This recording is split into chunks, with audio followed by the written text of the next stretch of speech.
Assalomu alaykum, hurmatli obunachilar. Bugun Namanganda bitta kichkina ishimizni tugatdik. Qoramiz tushib ketdi, kech bo'lib ketdi. Kech bo'lsa ham olib qo'yadi. Yerga bitta kichkina qozon. Maniga istalishni stoli bo'lgan. Bitta gaz plita. Bizda ham stoli bor. Hali uborkasi tugamagan. Bu yerda bitta moykasi bor.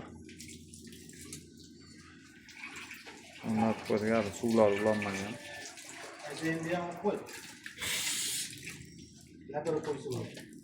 Kimgadir qiziq bo'lsa O'zbekiston bo'ylab kelishilgan narxda boraveramiz. Telefon nomerlarini qoldiramiz. Sinov jarayoni. O'choqlarimizni tortishlarini tashqariga tutun qo'yib qo'ygan, tortishlarini ko'rishingiz mumkin. Hozir uyaltiradigan emas.